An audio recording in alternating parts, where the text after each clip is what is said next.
Hello everyone, in this video we are going to start with the first step in building of the convolutional neural networks, that is the convolutional operation. Let's see how the computer understands the features. On the left we have the original image of the smiley face represented as zeros and ones that we saw in the last tutorial. Then we have got a feature detector. Feature detector is a 3x3 matrix.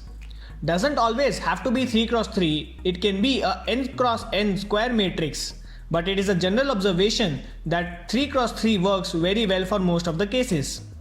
Feature detector is also called as a filter or a kernel. A convolution is signified by a x in a circle. So just to understand what is happening in the background, instead of dealing with the maths behind it, what we do is we take the filter and place it over the image from the top left corner and multiply each pixel value of the filter to the corresponding pixel value of the image. So basically position 0, 0 of the filter is multiplied with position 0, 0 of the image. 0, 1 is multiplied with 0, 1 and so on, and then we add up the result. So we get 0 in the first case as none of the pixel value matched, then we get 1 as one pixel value matched, and so on. As you can see, the filter moves one column to the right and one row downwards. This is called a stride. If the stride is set to 2, 2, then the filter will move 2 columns and 2 rows each time. So step at which the filter moves is called a stride. So we continue the convolution operation for the entire image and get the resulting matrix, which is called a feature map. So what have we done here? The first thing that we have achieved is that we have reduced the size of the image. The size of the feature map would have been even lesser if the stride value is set higher.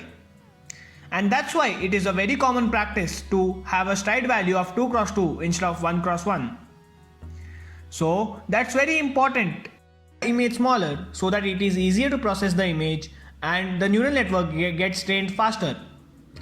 As here we have a 7x7 size image, but in real we have images of size 256 into 256 pixel, which is a huge matrix and will take a lot of time to process it. Therefore the feature detector reduces the size of the image and it is good to have a stride of 2.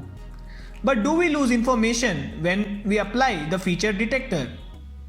Well, obviously we are losing some information as resulting matrix has lesser pixels. But the purpose of each feature detector is to detect a particular feature that is important. As you can see, the filter has some pattern of numbers on it. The highest number on the feature map is the part of the image which is the best match to the filter. So the highest number we can get is when a part of image matches exactly to the filter. So in our case the highest number is 4, and here is where the feature was found. Even in real life we do not look at each and every pixel. We just look at features in the image, that is the eyes, lips or the nose to recognize someone or differentiate between cheetah and a tiger.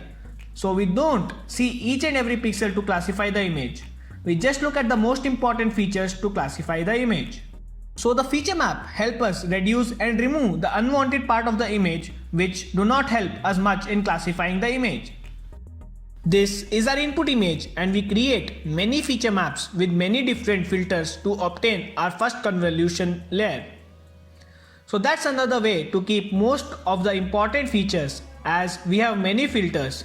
So we don't have just one feature map but many feature maps.